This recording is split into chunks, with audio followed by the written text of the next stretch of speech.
বাংলাদেশে প্রতিদিন ঘটে যাওয়া গুরুত্বপূর্ণ ঘটনা ও নানা তথ্য নিয়ে আলোচনা এবং বিশ্লেষণে TVN24 নিউজ নেটওয়ার্কের নিয়মিত আয়োজন আলোচনায় বাংলাদেশ অনুষ্ঠানে দর্শক আপনাদের স্বাগত জানাচ্ছি। আমি আশফাক আহমেদ। আজকের অনুষ্ঠানে আমাদের সাথে অতিথি হিসেবে যুক্ত আছেন লুনা নূর, সম্পাদক কেন্দ্রীয় কমিটি সিপিবি, এবং আমাদের সাথে আরও যুক্ত আছেন তানভীর হোসেন, উন্নয়ন কর্মী। আপনাদের স্বাগত জানাচ্ছি আলোচনায় বাংলাদেশ অনুষ্ঠানে। আপনাদের সাথে আলোচনা শুরু করার আগে আমি খুব ছোট করে তিনটি তথ্য একটু তুলে ধরি, এবং আজকে মূলত এই বিষয়টি নিয়ে আমরা আলোচনা করব, এই সংশ্লিষ্ট বিষয় নিয়ে। প্রথমে যে তথ্যটি তা হচ্ছে, ধর্ষকের প্রকাশ্যে ফাঁসির দাবি জানিয়ে মশাল মিছিল ও বিক্ষোভ করেছেন ঢাকা বিশ্ববিদ্যালয়ের রোকেয়া হলের শিক্ষার্থীরা। একই সঙ্গে দেশের আইন শৃঙ্খলা পরিস্থিতির অবনতির নিন্দা জানিয়ে ক্ষোভ প্রকাশ করেন তারা। বিক্ষোভ সমাবেশে শিক্ষার্থীরা বলেন, আমরা দেখতে পাই দেশের শিশু থেকে বৃদ্ধা কেউই ধর্ষকদের হাত থেকে রেহাই পায় না। ধর্ষকদের গ্রেফতার করার পর তাদের কি বিচার হয় তারা প্রশ্ন রাখেন। তাদের কি ধরনের বিচার হয় আমরা জানতে পারি না, তাদের ফাঁসি হয় কিনা তাও জানতে পারি না। আবার দেখা যায় ধর্ষকরা জামিন পেয়ে বাইরে অবাধে চলাফেরা করে। ধর্ষকদের শাস্তি সংবিধানে লিপিবদ্ধ থাকলেও তা আমরা বাস্তবায়ন হতে দেখি না। এবং এই শিক্ষার্থীদের মধ্যে আরও একজন বলেন যে, মাগুরায় শিশু আসিয়াকে ধর্ষণের ঘটনায় যে 3জন পুরুষ ও একজন নারী জড়িত, তাদের প্রকাশ্যে ফাঁসি চাই। আমরা অ্যারেস্ট নাটক আর দেখতে চাই না, আমরা দোষীকে প্রকাশ্যে ফাঁসি চাই। প্রকাশ্যে ফাঁসি না দিলে আমরা শান্ত হব না। এরপর যে তথ্যটি তা হচ্ছে, জুলাই অভ্যুত্থানে নারীরাই সামনের সারিতে ছিলেন, এখন সেই নারীদের বেঁচে থাকাই বড় বিষয় হয়ে দাঁড়িয়েছে। প্রতিবাদ করলে মবের শিকার হতে হচ্ছে, গোষ্ঠীবদ্ধ হয়ে নারীদের হয়রানি করা হচ্ছে। নারীর প্রতি এই বিদ্বেষের বিরুদ্ধে অন্তর্বর্তী সরকারও নীরব। বাংলাদেশকে পরিবর্তনের জায়গায় নিতে হলে নারীদের আরও সক্রিয় সোচ্চার হতে হবে। শনিবার আন্তর্জাতিক নারী দিবস উপলক্ষে নারী সংহতি আয়োজিত এক মতবিনিময় সভায় এসব কথা বলেন বক্তারা। এবং এই সভায় অর্থনীতিবিদ অধ্যাপক আনু মোহাম্মদ বলেন, পোশাক ধূমপান হচ্ছে উসিলা। অনেক বড় শক্তিশালী একটি গোষ্ঠী আছে যারা নারীদের স্বাধীনতা, সক্রিয় উপস্থিতি সহ্য করতে পারে না। নারী নিপীড়নের অভিযোগ প্রসঙ্গে আনু মোহাম্মদ বলেন, এসব অভিযোগের বিরুদ্ধে সরকারের সরব ভূমিকা দেখা যাচ্ছে না। আওয়ামী লীগের সময় বলা হতো বিএনপি জামায়াত চক্র করছে, তাহলে সরকারে ছিল কি কারণে? অন্তর্বর্তী সরকারের জন্য এটা প্রযোজ্য, চক্রান্ত হলে তারা কি করছে? এবং সবশেষ আরেকটি তথ্য ছোট করে, তা হচ্ছে বিএনপির জ্যেষ্ঠ যুগ্ম মহাসচিব রুহুল কবির রিজভী, তিনি বলেছেন, অন্যান্য অনেক দেশে নারীদের সমান অধিকার প্রতিষ্ঠিত হলেও বাংলাদেশে এখনও নারীরা নানা ধরনের বৈষম্য, সহিংসতা ও শোষণের শিকার হচ্ছেন। বর্তমানে বাংলাদেশের নারীরা নিরাপত্তাহীনতায় ভুগছেন। তিনি বলেন, আন্তর্জাতিক নারী দিবসে আমরা যখন নারীর ক্ষমতায়ন, নিরাপত্তা ও মর্যাদা প্রতিষ্ঠার কথা বলছি, তখন বাস্তবতা অত্যন্ত হতাশাজনক। এই ছিল কিছু তথ্য। আমি আমাদের দুজন আলোচকের সাথে এই বিষয়গুলো নিয়ে মূলত কথা বলবো আজকে। এছাড়াও আরও কিছু বিষয় থাকবে। লুনা নূর, আমি একটু শুরুতে আপনার কাছে আসি। যেমন বলছিলাম, আমি যে তথ্যগুলো দিচ্ছিলাম, আমরা যা দেখতে পাচ্ছি, যদি বাংলাদেশ স্থানীয় সময় শনিবার, আজকের কথাই বলি, শনিবার একদিনে আমরা অন্তত পক্ষে আমি 4 থেকে 5টি ধর্ষণের ঘটনা বাংলাদেশের বিভিন্ন স্থানে আমি সংবাদ পেয়েছি। এর নিশ্চয়ই এর চেয়ে হয়তো বা বেশি আছে, আমি জানি না। আমি 4 থেকে 5টি কমপক্ষে আমি দেখেছি, সবগুলো এখন তুলে ধরবো না। আমি যেটি বলতে চাচ্ছি যে, কি পরিস্থিতি দেখছেন নারীরা, নারীদের যে নিরাপত্তাহীনতা, যে পরিস্থিতি, আপনি কি বলবেন?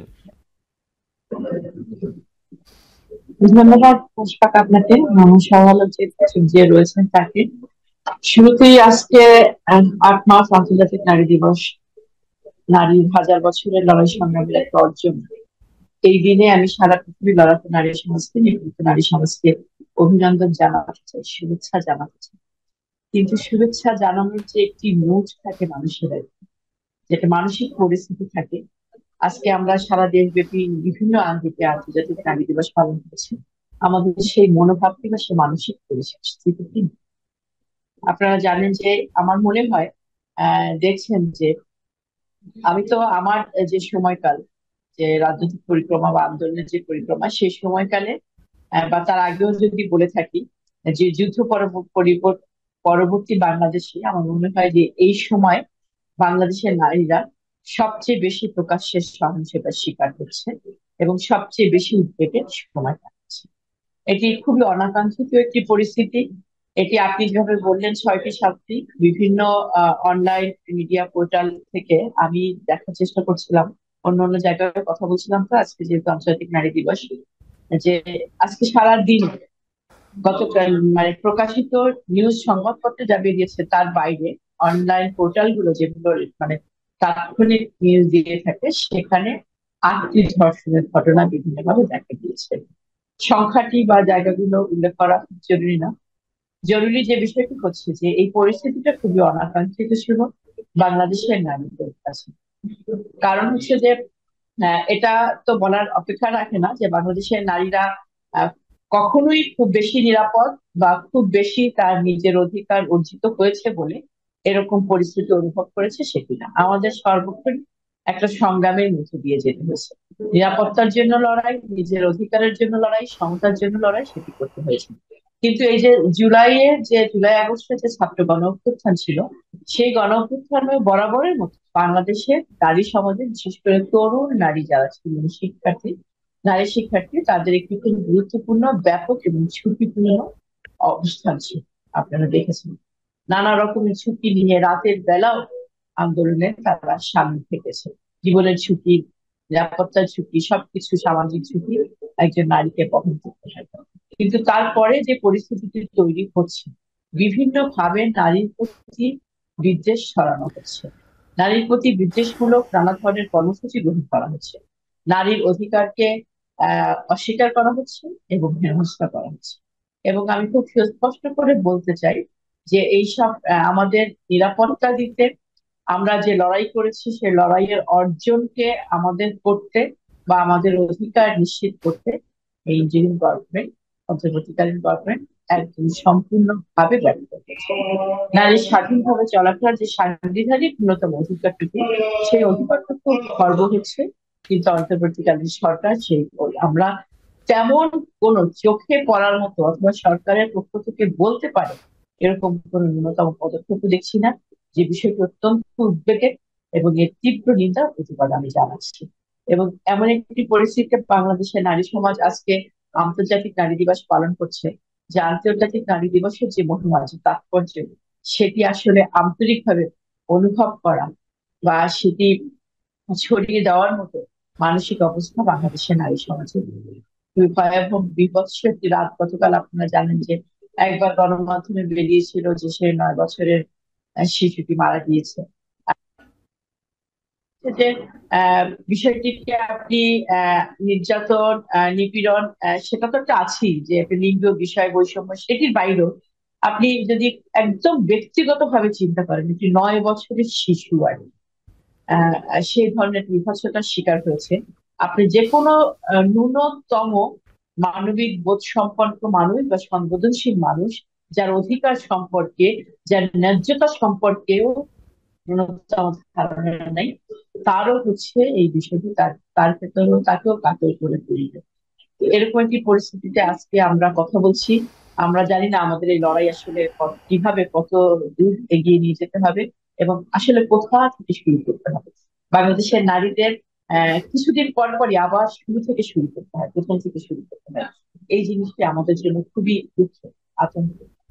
জি এই আজকে আন্তর্জাতিক নারী দিবসে যে ভালো কিছু আমি আসলে বলতে পারবো। জি লুনানুর, আপনাকে ধন্যবাদ। তানভীর হোসেন, আপনার কাছে আসি একই বিষয় নিয়ে। যেমনটা লুনানুর বলছিলেন যে মাগুরায় বোনের বাড়িতে বেড়াতে গিয়ে 8 বছরের এক শিশু ধর্ষণের শিকার হয়েছেন। আমি আরেকটি ঘটনা একটু তুলে ধরি। এর মধ্যে হচ্ছে মুন্সিগঞ্জ সদর উপজেলায় খাবার ও বেলুনের লোভ দেখিয়ে 2 শিশুকে ধর্ষণের অভিযোগ। শিশুদের একজনের বয়স 8 বছর, একজনের বয়স 10 বছর। চুরি, ডাকাতি, ছিনতাই তো আছেই। 6 মাসের, যদি আমরা দেখি যে 6 মাসের একটি প্রতিবেদন কয়দিন আগে যেটি বেরিয়েছে, ডাকাতি, দস্যুতার ঘটনার মামলা হয়েছে 1145টি, যা আগের বছরের একই সময়ের তুলনায় 50% বেশি। অপারেশন ডেভিল হান্টে 1 মাসের বেশি হয়ে গেছে। ডেভিল হান্ট চলছে, কোনো স্বস্তি ফিরেনি। কি বলবেন তানভীর হোসেন? ধন্যবাদ। আজকে আন্তর্জাতিক নারী দিবস। সো সেটা দিয়েই শুরু করি। আন্তর্জাতিক নারী দিবসে আমার মা, আমার স্ত্রী থেকে শুরু করে জগতের সকল নারীকে আমার অভিনন্দন। জগতে এইসব মহিষী নারীরা আছেন বলেই আমরা আসলে এই সভ্যতা এগিয়ে যাচ্ছে। তো নারী দিবসকে নিয়ে যে বিষয়টা হচ্ছে যে আমরা এবারের নারী দিবসের ঠিক আগে আগে কয়েকটা খুবই বীভৎস লোমহর্ষক ঘটনা ঘটার কারণে এবারের নারী দিবসটা বাংলাদেশের ক্ষেত্রে একটু ভিন্ন মাত্রা এসেছে। কিন্তু আপনি যদি নারী দিবসকে পুরোপুরিভাবে একটা ফ্রেমে চিন্তা করেন, তাহলে যেটা হচ্ছে যে নারী দিবস 1908 সালে যে বিপ্লবটা শুরু হয়েছিল সেটা ছিল আন্তর্জাতিক নারী শ্রমিক দিবস। সো সেই আন্তর্জাতিক নারী শ্রমিক দিবসটাকে আমরা নারী দিবস হিসাবে পালন করি। এখন এই নারীদের উপর যে আপনার নিপীড়ন, সেই নিপীড়নটা হচ্ছে মূলত ৩টা দিক থেকে। একটা হলো ব্যক্তিগত, যেটা পারিবারিক সামাজিক, যেটা হলো তার ব্যক্তি নিরাপত্তার, যেগুলো ধর্ষণ বা নির্যাতন নিপীড়ন যেগুলো সরাসরি দৈহিকভাবে হচ্ছে সেগুলো একটা। রাষ্ট্রীয় একটা নিপীড়ন হচ্ছে, রাষ্ট্রীয় নিপীড়নটা নিয়ে আমাদের আজকে অনেকখানি কথা বলতে হবে। আরেকটা নিপীড়ন হচ্ছে যেটা হলো যে তার যে অর্থনৈতিক বৈষম্য সেই জায়গাটা থেকে হচ্ছে।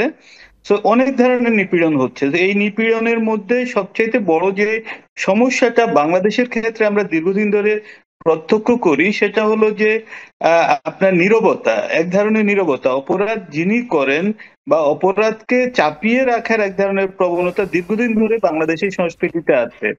সেই চাপিয়ে রাখতে রাখতে যে পরিস্থিতিটা সৃষ্টি হয়েছে এখন, সেটা হলো নারী এবং কন্যা শিশু, এই দুটো বিষয়কে যদি আমরা একসাথে দেখি, কন্যা শিশুদের উপর নিপীড়নের মাত্রাটা অনেক বেশি বেড়েছে। আচ্ছা, এখন যেটা আমি বলছিলাম যে একটা হলো ব্যক্তি নিরাপত্তার যে বিষয়টা, সেটা তো একটা শঙ্কা রয়ে গেছে। আরেকটা যেটা রাষ্ট্র কর্তৃক যেটা হচ্ছে, রাষ্ট্র যখন একজন নারীর বা সে দেশের নারীদের নিরাপত্তা দিতে ব্যর্থ হয়, বা রাষ্ট্র যখন তার অধিকার পূরণ করতে ব্যর্থ হয়, তার স্বাধীনতা হরণ করে, কিংবা স্বাধীনতা যারা হরণ করছে সেখানে রাষ্ট্র তার যে দুষ্টের দমন এবং শিষ্টের লালন, সেই কাজটা করতে যখন রাষ্ট্র ব্যর্থ হয়, তখন কিন্তু নারী একটা চূড়ান্ত নিরাপত্তাহীনতায় ভোগে। এখন আমাদের দেশে একটা সংবাদ কাঠামোর একটা এখানে এক ধরনের আছে যে যখন একটা সংবাদ প্রচার হয়, সেটা রিলেভেন্ট অনেকগুলো সংবাদ আপনার হলো যে প্রচার হতে শুরু করে।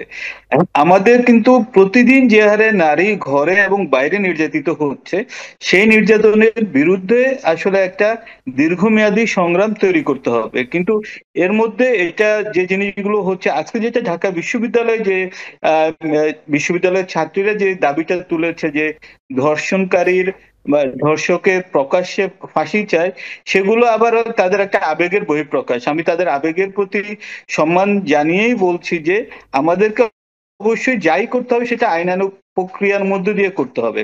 এখন আপনি যদি দেখেন রোহিঙ্গা নারীদের উপর কি ধরনের বর্বর নির্যাতন হলো, যখন একটা দেশের রাষ্ট্রের আইন কাঠামো শিথিল থাকে, বাংলাদেশের 5ই আগস্টের যে গণ অভ্যুত্থান হলো তারপর থেকে এই পর্যন্ত আমরা দেখেছি যে এখানে আইন শৃঙ্খলা পরিস্থিতির মধ্যে একটা দীর্ঘ শিথিলতা আছে।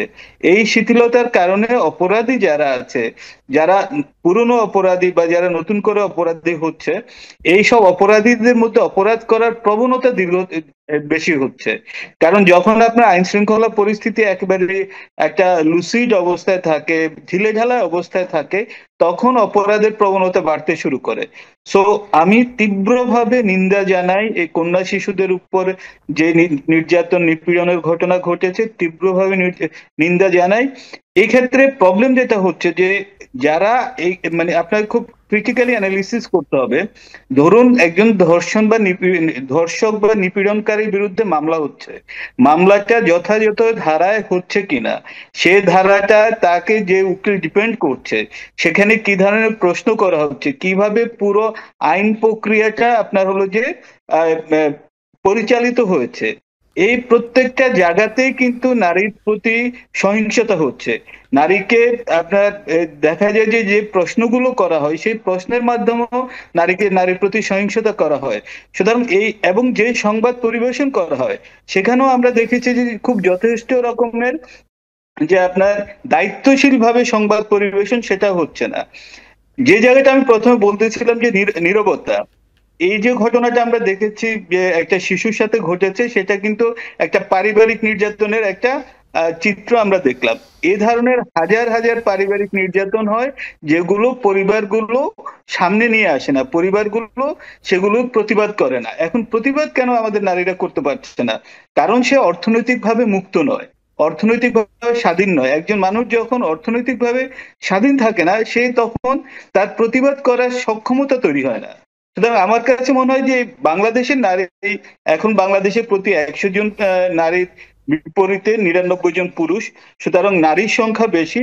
এই পুরো নারীদেরকে কিন্তু আপনার মানে লিঙ্গভিত্তিক সমতার কথা আমরা যখন বলি সেটা, এবং পাওয়ার সেন্ট্রিক যে নারীর যে ক্ষমতায়ন, সেই ক্ষেত্রেও আমার মনে হয় যে সমতার বিষয়ে ভাবতে হবে, এবং সেই জায়গাটাতে সরকারের এবং রাজনৈতিক দলগুলোর এবং আমাদের সমাজ কাঠামোর প্রত্যেকেরই নিবিড়ভাবে কাজ করতে হবে। এবং একটা বিপ্লব করে বা দুইজনকে ফাঁসি দিয়ে প্রবলেমের সলিউশন হবে না।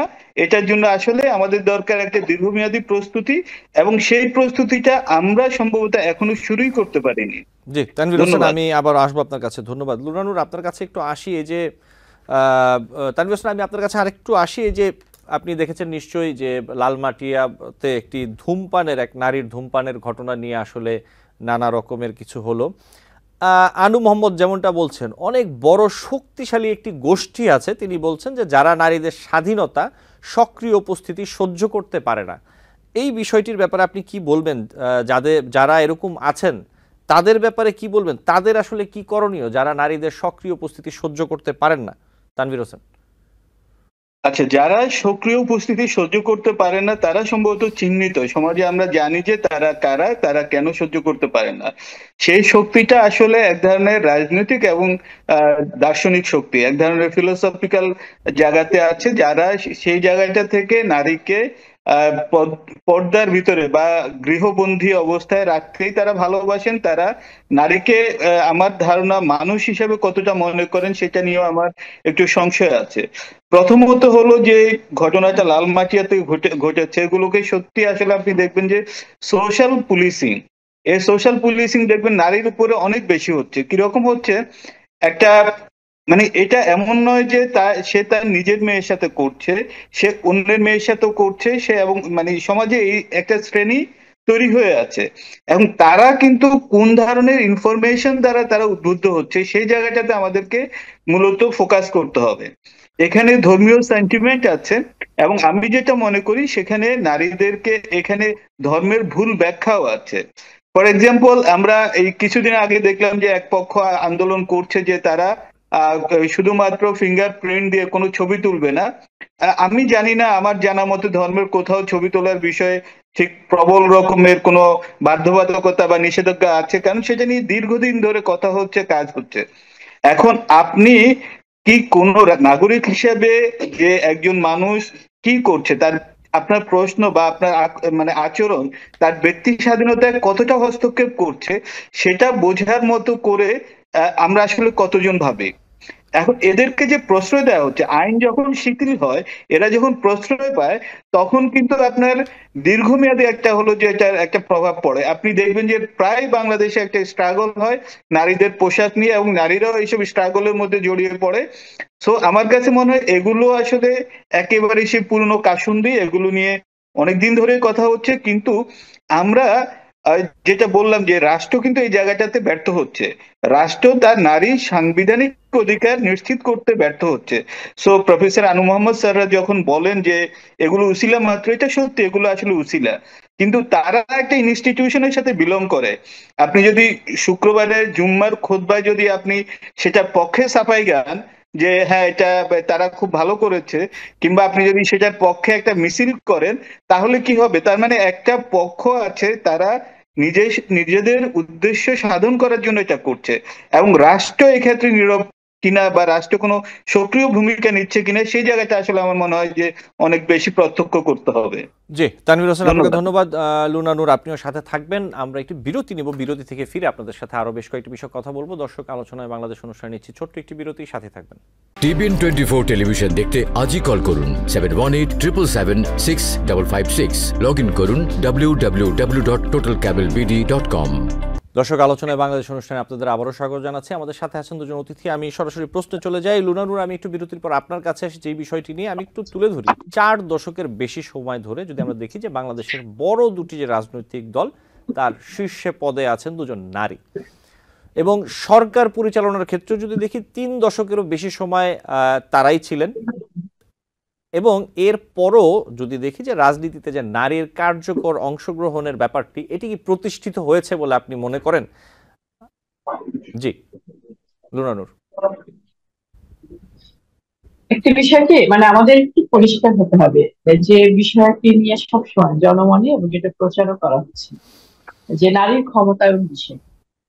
আহ খুব সুস্পষ্ট ভাবে এই বিষয়টি ধারণাটি থাকতে হবে আমাদের যে একজন দুজন নারীর পদায়ন মানে হচ্ছে নারীর ক্ষমতায়ন। নারীর ক্ষমতায়ন একটি দৃষ্টিভঙ্গির বিষয় যে সেখানে নারীকে কিভাবে দেখা হচ্ছে। এখন বাংলাদেশে সম্ভবত আর কি রাজনৈতিক ভাবে সবচেয়ে বেশি নির্বাচিত বা রাজনৈতিক দলের প্রতিনিধি হয়ে ক্ষমতায় থেকেছে, মানে একটি গণতান্ত্রিক দেশে দীর্ঘদিন ধরে নারী ক্ষমতায় রয়েছে। শীর্ষ দুই পদে নারী ছিলেন এবং দুটি বড় রাজনৈতিক দল তারা পরিচালনা করেছেন। দেশের স্পিকার থেকে শুরু করে বিভিন্ন মন্ত্রণালয়ে নারীরা দায়িত্ব পালন করছে। এই যে কয়েকজন নারীরা দায়িত্ব পালন করেছেন, অথবা আমাদের সংসদে সংরক্ষিত নারীরা রয়েছেন, অথবা আপনি বলতে পারেন যে ব্যবসা প্রতিষ্ঠানের প্রধান হচ্ছেন, এমপি হচ্ছেন, ব্যবসা প্রতিষ্ঠানের এগুলো যে সংগঠন সেটার প্রধান হচ্ছেন, তার মধ্য দিয়ে কিন্তু আসলে নারী ক্ষমতায়ন হচ্ছে। একজন দুজন নারী একটু বিশেষ পদে যাচ্ছে, গুরুত্বপূর্ণ পদে যাচ্ছে এবং সেখানে যে সে ক্ষমতার চর্চা করছে, কিন্তু নারীর প্রতি যে তার দৃষ্টিভঙ্গি, মানুষের প্রতি যে দৃষ্টিভঙ্গি, যে সমতার দৃষ্টিভঙ্গি, সেটি কিন্তু প্রতিষ্ঠিত হচ্ছে না। এখন আপনি মানে একজন পুরুষকে যে শুধুমাত্র পুরুষতান্ত্রিক হতে হবে সেটা কিন্তু না। পুরুষতন্ত্র একটি ধারণা, যে ধারণাটি হচ্ছে পুরুষকে মানে উপর নারীকে পুরুষের অধস্তন করে দেখানো।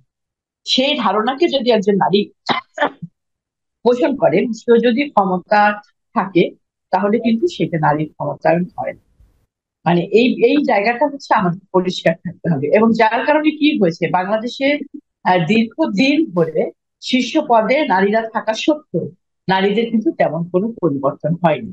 এবং সেই শীর্ষ পদে ওনাদের যে আশা বা সেই পদটি ছিল আসলে একটি পারিবারিক মানে পরিক্রমার মধ্য দিয়ে ওনারা এসে রাজনীতিতে এসে ওনারা সক্রিয় ছিলেন। তখন হয়তো দলের শীর্ষ পদে থাকাকালীন সময় সিদ্ধান্ত গ্রহণ করেছেন, সেটি ভিন্ন বিষয়, কিন্তু ওনাদের এই যে আসার যে পথ চলাটা সেটি আসলে পারিবারিক ভাবে উত্তরাধিকার সূত্রে তারা দুজনে এসে এখানে পদায়িত হয়েছেন বা এই চেয়ারে আসীন হয়েছেন। এই চেয়ারে আসীন হওয়ার পরে যে কাজটি করেছেন সেটি হচ্ছে যে বুর্জোয়া বা পুঁজিবাদী দলগুলো যে দৃষ্টিতে নারী পুরুষকে দেখে, নারী পুরুষের সম্পর্ককে দেখে, সমাজে যেভাবে নারী পুরুষের অবস্থানটাকে নির্মাণ করে, তারা সেই দৃষ্টিভঙ্গিটাকে ধারণ করে তাদের দল পরিচালনা করেছেন, দেশ পরিচালনা করেছেন। যার কারণে কিন্তু নারীর যে অবস্থান সেটার কোনো পরিবর্তন হয়নি। এবং পলিসি মেকিং এর যে জায়গাটিতে, সেই জায়গাটিতে নারীর স্বতঃস্ফূর্ত অবস্থান, নারীর মতামত গুরুত্ব সহকারে নেয় এবং নারীর পক্ষে অংশগ্রহণ করা, মানে মতামত নেওয়ার সিদ্ধান্ত নেয়, এই কোনো কাজই বাংলাদেশে হয়নি।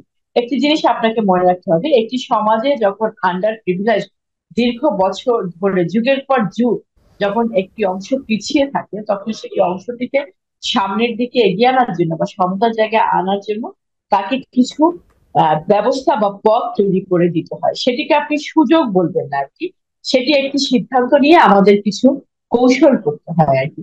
যার কারণে বলা হয় যে নারীর জন্য অগ্রাধিকার ভিত্তিতে কিছু কর্মসূচি গ্রহণ করা, নারীকে সামনের দিকে নিয়ে যাওয়ার জন্য কিছু বিশেষ কর্মসূচি গ্রহণ করা, সেই জায়গাগুলোকে বলা হয়। এবং সেই জায়গাগুলোকে বলার মধ্যে একটি গুরুত্বপূর্ণ বিষয় হচ্ছে সিদ্ধান্ত গ্রহণের জায়গায় এই প্র্যাকটিসের মধ্যে নারীদেরকে নিয়ে আসা এবং নারীদের মতামতকে গুরুত্ব সহকারে এবং তাদেরকে স্বতন্ত্রভাবে ভাবতে দেওয়ার পরিবেশ তৈরি করা। লুনানুর, আমি কিন্তু আমরা খুবই সাথে খেয়াল করেছি যে দীর্ঘদিন ধরে দুটি রাজনৈতিক দলের শীর্ষ পদে তারা থাকা সত্ত্বেও এবং দেশ পরিচালনা করা সত্ত্বেও স্বতন্ত্রভাবে নারীকে, স্বাধীনভাবে নারীকে ভাবতে দেওয়ার, চিন্তা করতে দেওয়ার এই পরিবেশ তারা তৈরি করে। জি, ঠিক এই জায়গা থেকে আমি একটু একটা প্রশ্নে আসি লুনানুর আপনার কাছে। আপনি যেটি বলছেন আমি একটু যোগ করি। এই যে আমরা দেখতে পাচ্ছি নানা রকমের সংস্কারের পরিকল্পনা, প্রস্তাব আসছে, একটি সংস্কার প্রক্রিয়া চলছে যদি আমরা বলি, এক্ষেত্রে এখানে কি আপনি দেখতে পাচ্ছেন যে এই যে সংস্কার প্রক্রিয়া রাজনৈতিক ভাবে হোক অথবা অন্যান্য যেসব সেক্টরগুলো আছে এই জায়গাগুলোতে নারীদের অর্থপূর্ণ একটি প্রতিনিধিত্ব অথবা যে নারী ক্ষমতায়নের কথা বলছেন সেই বিষয়গুলো এখানে আছে, আলোচনায় আসছে অথবা প্রস্তাবগুলোর মাধ্যমে বিভিন্নভাবে এই জিনিসগুলো উঠে আসছে, আপনি দেখতে পাচ্ছেন লুনানুর? একটি জিনিস তো খুব প্রথম থেকে 5 আগস্টের গণঅভ্যুত্থানের পরে আলোচিত হচ্ছিল যে এই গণঅভ্যুত্থানে আন্দোলনের অংশগ্রহণকারী হিসাবে নারীর যে অবস্থান, এই তার পরবর্তী যে বিভিন্ন প্রক্রিয়াগুলো শুরু হয়েছে সেই প্রক্রিয়াগুলোতে নারীর অবস্থান একদমই সেই তুলনায় ন্যূনতম নেই। এই বিষয়টি খুবই মানে আমি দৃষ্টিকটু বলতে চাই না, এই বিষয়টিও খুবই আতঙ্কের যে তারাও ভাবলো না, তাদেরকেও আলোকিত করলো না। এবং আরেকটি কথা আমি বলতে চাই যে নারী মুক্তির বিষয়টি বা নারীর অবস্থানের বিষয়টি যদি আপনারা শুধুমাত্র একটি কর্মসূচি ভিত্তিক বা একটি সমসাময়িক বা আহ খণ্ডকালীন বিষয় হিসেবে ধরেন, তাহলে হয়তো ভাবতে পারেন যে সংস্কারের মধ্যে দিয়ে বা এই ধরনের নানা ধরনের কর্মসূচির মধ্যে নারীর অবস্থা মানে অবস্থার হয়তো একটু পরিবর্তন হবে, এবং হয়তো একটু পরিবর্তন হবে। কিন্তু আমি খুব সুস্পষ্ট করে বলতে চাই যে এই ধরনের সংস্কার বলেন বা এই ধরনের পরিবর্তন বলেন, এসবের মধ্যে দিয়ে আসলে নারীর অবস্থানের কোনো পরিবর্তন হবে না। কেন হবে না? কারণ নারী মুক্তির বিষয়টি এবং নারীর সমতার বিষয়টি আপনি নারীকে কিভাবে দেখছেন এটি আপনি রাজনৈতিক দর্শনের বিষয়, যার কারণে যুগের পর যুগ পৃথিবীর সবচেয়ে আধুনিক এবং গণতান্ত্রিক দেশ বলা সত্ত্বেও যুক্তরাষ্ট্রের নির্বাচনে আপনি দেখবেন যে কখনোই কোনো নারী নির্বাচিত হচ্ছে না, তাদের ভোটাররা ভোট দিচ্ছে না। এটি একটি দৃষ্টিভঙ্গির বিষয়, এটি একটি দর্শনের বিষয়। কিন্তু নারীকে আপনি কতটা ক্ষমতায়ন করতে চান, এই ক্ষমতায়ন করতে চান, এটা কিন্তু আপনার ইচ্ছার বিষয় না। আপনার ধারণাটা পরিষ্কার থাকতে হবে সমাজ প্রগতির এই যে আমাদের চলাটা, এই চলায় নারীর অবস্থানটা কি আসলে। আপনি যদি ভাবেন যে নারীকে বাদ দিয়ে আপনার এগিয়ে যাওয়াটা হচ্ছে, এটা যদি ভাবেন এবং তাকে যদি সেকেন্ডারি ভাবেন, তাহলে কিন্তু তার অধিকারটা আপনি স্বীকার করতে চাইবেন না। কিন্তু আপনার দর্শনগত ভাবে, আপনার চিন্তাগত ভাবে যদি সেই সমান অধিকারটাকে আপনি স্বীকার করেন বা বুঝে নেন, আপনার ধারণায় নেন, তাহলে আপনি নারীর সমান অধিকারটা জি। নেবেন, যেটি আদিম সাম্যবাদী সমাজ ব্যবস্থায় ছিল। কিন্তু এখানে তো আসলে নাই, কারণ পারিবারিক কাজকে গৃহশ্রমকে শ্রম হিসেবে ধরা হয় না। মাতৃত্বকালীন বিষয়টা কি একদম একটি ব্যক্তিগত বিষয়, নারীর ব্যক্তিগত বিষয় হিসেবে ধরা হয়, যেটি একটি সামাজিক সোশ্যাল রেসপন্সিবিলিটি।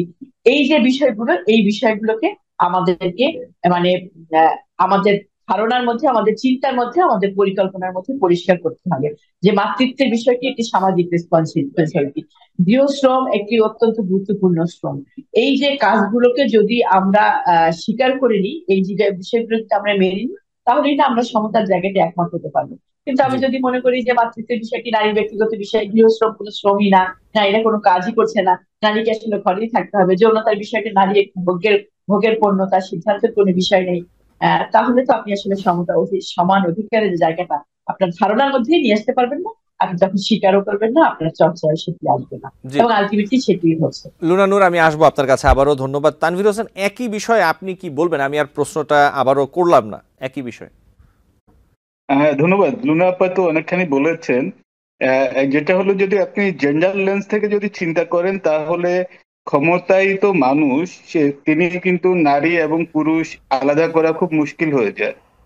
কারণ হলো যে আপনি যেটা বলেছেন যে আমাদের দুটি দলেরই প্রধান দুটি দলের শীর্ষস্থানে হলো যে নারীরা ছিলেন। খুবই সত্যি কথা, তারা ছিলেন। তারা চেষ্টাও করেছেন, সেটাও আমি বলছি।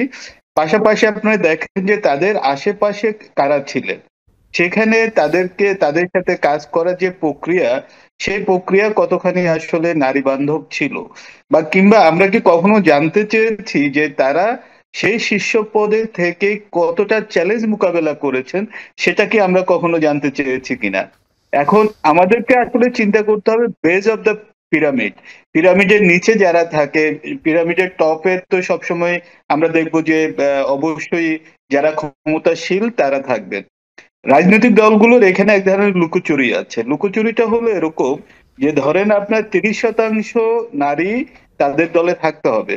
আমরা দেখি কি যে বিগত সরকার বা প্রধান দুটি দলের ক্ষেত্রে যার হাজবেন্ড হলো এমপি, কিংবা ধরেন আপনার জেলা সভাপতি, তার স্ত্রী হচ্ছেন জেলা নারী আপনার মহিলা লীগ কিংবা মহিলা দলের সভানেত্রী। সো এখানে কিন্তু একটা শুভকরের ফাঁকি আছে, যে এখানে কিন্তু সমাজে অন্য যে নারীরা রাজনৈতিকভাবে কাজ করছেন, তারা কিন্তু ক্ষমতায়িত হলেন না। ক্ষমতা বরং কেন্দ্রীভূত হলো একটা পারিবারিক জায়গাতে, যে কেন্দ্রীভূত হলো। তো এই সমস্যাগুলো থেকে যাচ্ছে। আরেকটা বড় সমস্যা হচ্ছে যে, আপনি দেখেন শিক্ষা ব্যবস্থার মধ্যে সবাইকে কি আমরা সমান শিক্ষা দিচ্ছি? আপনি নারীদের, বিশেষ করে আপা মাতৃত্বকালীন বিষয় বললেন, তার থেকেও বেশি গুরুত্বপূর্ণ যেটা হলো যে আপনার নারীর যে ঋতুকালীন বিষয়টা, সেই শিক্ষার বিষয়টা, সেই জায়গাটাতেও তো নারীরা প্রপারলি শিক্ষা পাচ্ছে না। গার্মেন্টস শ্রমিক যেটা গত 10 বছর আগে ছিল গার্মেন্টস শ্রমিকের প্রায় 80% নারী, সেটা এখন 50%-এর নিচে নেমে গেছে। মানে বাংলাদেশের এই পোশাক শিল্প নারীদের হাত ধরে উঠলো, এখন সেখান থেকে আমরা নারীদেরকে বিতাড়িত করে দিচ্ছি, কিংবা পোশাক শিল্পের এমন একটা অবস্থা হয়েছে যে সেখানে নারী শ্রমিকদেরকে আমরা ধরে রাখতে পারছি না। তাহলে আমাদের কি কি ঝামেলা রয়ে গেল? পলিসিগত সমস্যা সবচাইতে বেশি, আর ধারণাগত সমস্যা। ধারণাগত সমস্যা যেটা এডুকেশন বা নলেজ বেস নিয়ে যে প্রবলেম গুলো হচ্ছে, সেটা নিয়ে আপনি যখনই কথা বলতে যাবেন, কোনো না কোনো রাজনৈতিক দল সেটা হলো যে প্রতিবাদ করবে। এখন আপনি বাংলাদেশি সবগুলো রাজনৈতিক দলের যে 13 দফা অন্যান্য দফাগুলো আছে, এই দফাগুলোকে আপনি অ্যানালিসিস করেন, সেটা কতটুকু নারী বান্ধব সেটা নিয়ে আপনারা কথা বলেন, সেটা নিয়ে সেসব রাজনৈতিক দলকে আপনার হলো যে প্রশ্ন করা উচিত। বর্তমান সরকারের ক্ষেত্রে আমরা যেটা দেখলাম যে অন্তর্বর্তীকালীন সরকার যেটা করলেন, তাদেরকে যেসব ছাত্রছাত্রীরা আপনার বেগম রোকেয়ার মুখে কালি মেখে দিচ্ছে, যেসব ছাত্রীরা, তাদের কাছ থেকে আপনি কিভাবে প্রত্যাশা করেন যে আপনার ওই যে তারা একেবারে নারী বান্ধব একটা নতুন কিছু তারা শুরু করবে? এই জায়গাটাতে আমি ব্যক্তিগত হিসেবে একজন নাগরিক হিসেবে আমি আমার হতাশা প্রকাশ করছি। আমি মনে করি যে সরকার মোটেই যথেষ্ট কোনো উদ্যোগ নেয়নি। সরকারের এই জায়গাটাতে আপনি কতগুলো কমিটি শীর্ষ পদে নারী আছে, কতগুলো সংস্কার কমিটির শীর্ষ পদে নারী আছে, তার মানে কি আমরা বাংলাদেশে যোগ্য নারী খুঁজে পাচ্ছি না যে এই সংস্কার কমিটির শীর্ষ পদে রাখার জন্য? সো আমার কাছে মনে হয় এই জায়গাগুলোতে অনেক বেশি যত্নশীল হওয়ার সুযোগ ছিল, সরকার সেটা হয়নি, এবং এই দায়ভার সরকারকে একটা সময় নিতে হবে। জি, ধন্যবাদ। তানভীর হোসেন, আপনাকে ধন্যবাদ। আমি একটু আসি আপনাদের দুজনের কাছেই। অনুষ্ঠানের শেষ দিকে আমরা আছি, খুব বেশি সময় হয়তো নেই। যদি বলি যে অন্তর্বর্তী সরকারের 7 মাস, এই 7 মাসে যদি আপনি সব বিষয়ে সার্বিকভাবে একটু আমরা যদি বিবেচনায় নেই, প্রত্যাশা, রাষ্ট্রের নাগরিক হিসেবে প্রত্যাশা ও প্রাপ্তির যে জায়গাটা, এই জায়গাটাতে আসলে ব্যবধান কতটা এবং কোথায় কোথায় যদি একটু বলতেন তানভীর হোসেন। একই বিষয় নিয়ে আমি আসবো লুনানুর। ধন্যবাদ। প্রত্যাশা যেটা ছিল, একটা বিপ্লব হয়েছে কিংবা একটা গণ অভ্যুত্থান হয়েছে, সে গণ অভ্যুত্থান যখন চলে তখন মানুষের কাছে কিন্তু একটা ধারণা প্রকাশ করা হয়, একটা ধারণা শেয়ার করেছে যে তারা কি ধরনের, কেন গণ অভ্যুত্থান করছে এবং তারা কি কি জিনিস সেটা থেকে দিতে চায় বা তারা কি করতে চায়। সো পরবর্তীকালে আমরা দেখলাম যে সব কটি জায়গাতে সরকার একেবারে চূড়ান্ত রকমের ব্যর্থতার পরিচয় দিয়েছে।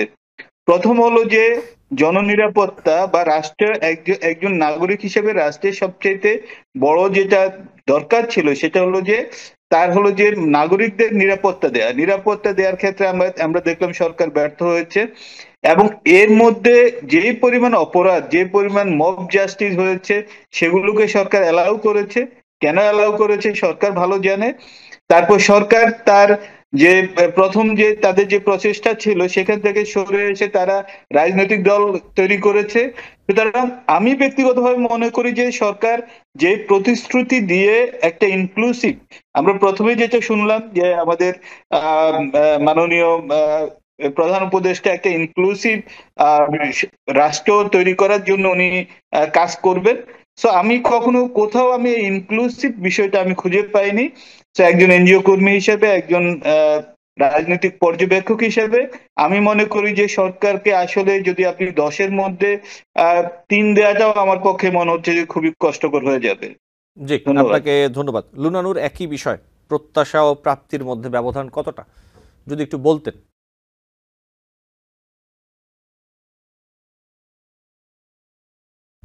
জি, লুনানুর শুনতে পাচ্ছেন আশা করি।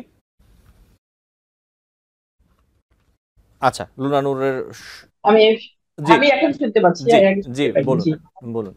জি জি আপনি প্রথমত হচ্ছে যে আসলে প্রত্যাশা মানে কি, প্রত্যাশার কথা বলতে হলে ক্ষোভের জায়গাটাকে বলতে হবে। বাংলাদেশের মানুষের যেটা দীর্ঘদিনের যে অপ্রাপ্তির ক্ষোভটা ছিল আর কি, সেখান থেকে কিন্তু প্রত্যাশাগুলো তৈরি হয়েছে।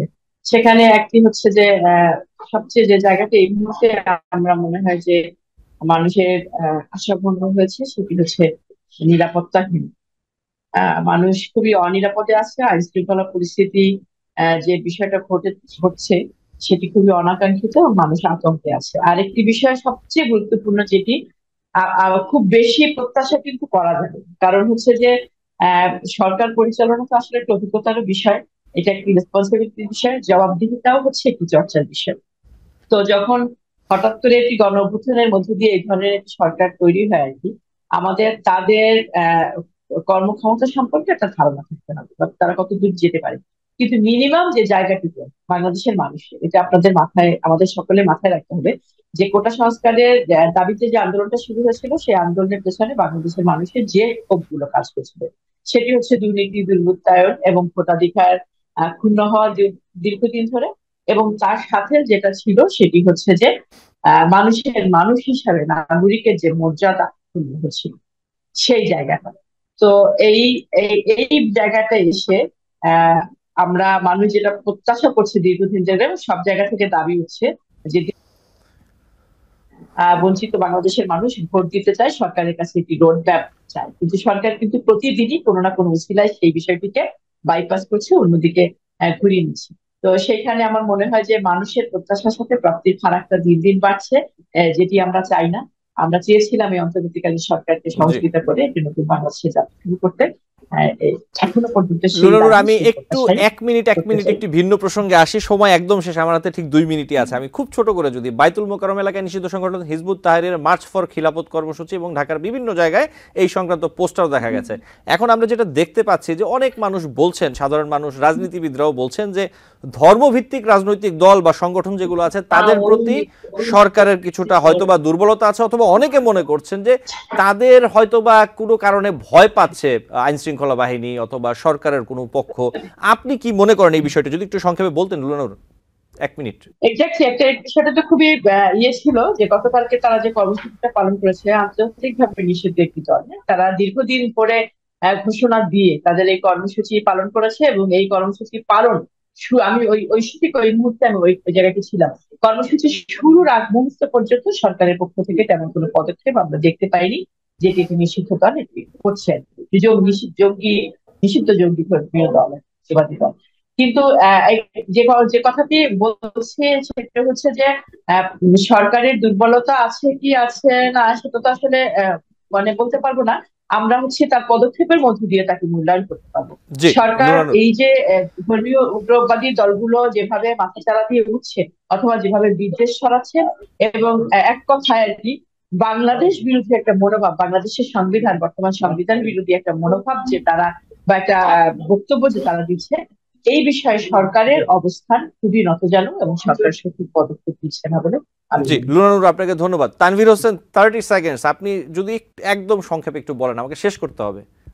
আমি যদি একেবারে সংক্ষেপে বলি, সরকার আসলে সারা বিশ্ববাসীকে দেখার ব্যবস্থা করে দিলেন যে বাংলাদেশে জঙ্গি গোষ্ঠী কতটা শক্তিশালী এবং তারা কি পরিমাণ জনগণকে তারা হলো যে সেদিন একত্র করতে পেরেছে, এবং এই পোস্টার গুলো এখন সারা বিশ্বে ছড়িয়ে পড়েছে। আমার কাছে একজন নাগরিক হিসেবে এই সরকারের নতজানু চরিত্রটা আমার কাছে মনে হয়েছে যে আমাদের মাথায় হেট হয়েছে। আমরা দেশের নিরাপত্তা এবং ভবিষ্যৎ নিয়ে শঙ্কিত হয়ে পড়েছি। ধন্যবাদ। জি তানভীর হোসেন, আপনাকে অনেক ধন্যবাদ। লুনানুর, আপনাকে আন্তরিকভাবে ধন্যবাদ জানাচ্ছি। দুজনই ভালো থাকবেন। নিশ্চয় অন্যদিন আপনাদের সাথে আলোচনা হবে এবং আমাদের দর্শক আপনাদের মূল্যবান মতামত শুনতে পারবেন। ভালো থাকবেন। ধন্যবাদ।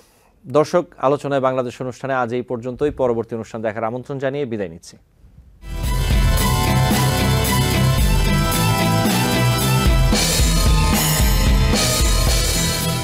TBN 24 টেলিভিশন দেখতে আজই কল করুন 7187776556। লগ ইন করুন www.totalcablebd.com। নিউ ইয়র্ক থেকে সম্প্রচারিত TBN 24 টেলিভিশন বিশ্বজুড়ে বাঙালির কণ্ঠস্বর।